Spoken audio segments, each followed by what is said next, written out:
de vous retrouver toutes aujourd'hui, toutes et tous. C'est vendredi, c'est le 79e jour de notre challenge Je garde le sourire.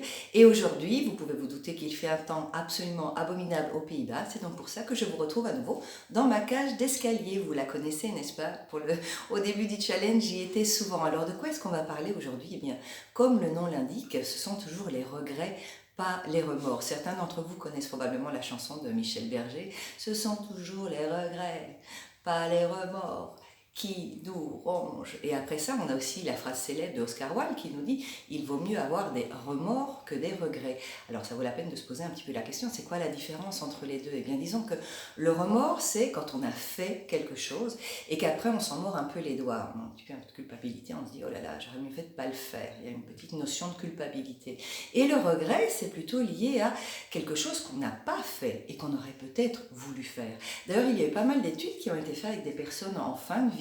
Et quand on leur demande un petit peu en fin de vie s'il y a plutôt des regrets, des remords, eh bien elles viennent effectivement plutôt avec des regrets.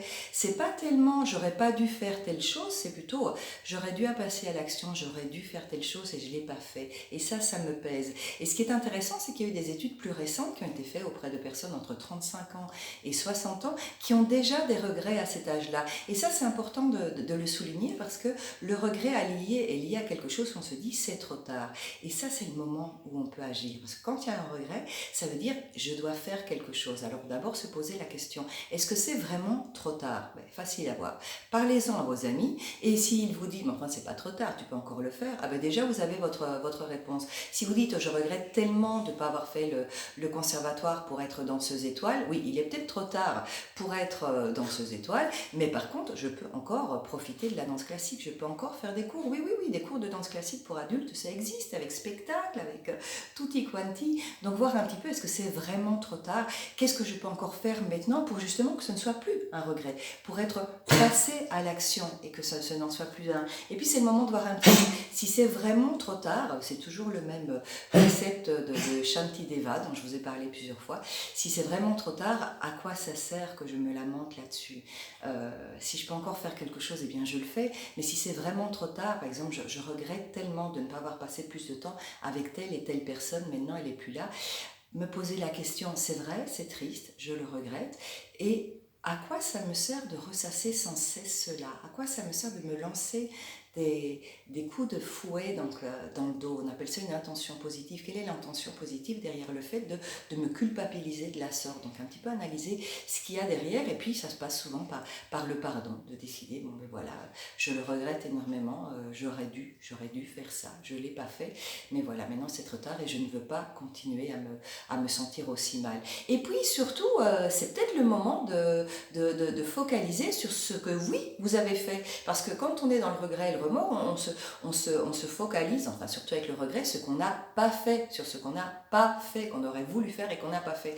Et c'est le moment maintenant, c'est ce qu'on fait beaucoup dans ma technique Je garde le sourire, je me focalise sur tout ce que oui j'ai fait. Il y a peut-être des choses que j'ai pas fait et je les regrette, mais il y a quand même beaucoup de choses que j'ai fait et dont je peux être fière et qui sont des belles réussites dans ma vie. J'ai fondé une belle famille, j'ai eu l'occasion de voyager, j'ai mis des priorités que je ne regrette absolument pas.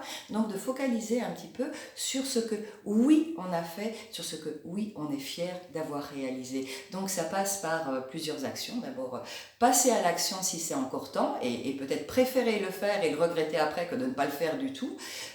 Se pardonner, lâcher prise là où on ne peut plus vraiment rien faire, et puis pour le reste, focaliser sur ce que oui on a fait. Oui, je suis passée à l'action dans plein d'autres choses et je mérite un 10.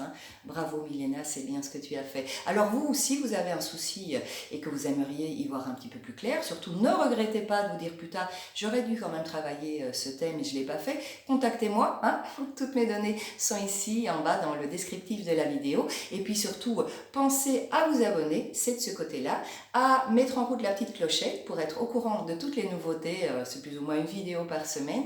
Parlez de la vidéo, likez-la, partagez-la, commentez-la, envoyez-la à toutes les personnes à qui vous pensez que ça pourrait être utile. Et puis maintenant, pensez à tout ce que vous avez vachement bien réussi dans votre vie, de toutes les choses pour lesquelles vous êtes fiers. Donc, pas de regrets et les remords, on vous l'a dit, il vaut mieux des remords que des regrets. Donc, passez à l'action, soyez heureux, un merveilleux week-end à vous tous.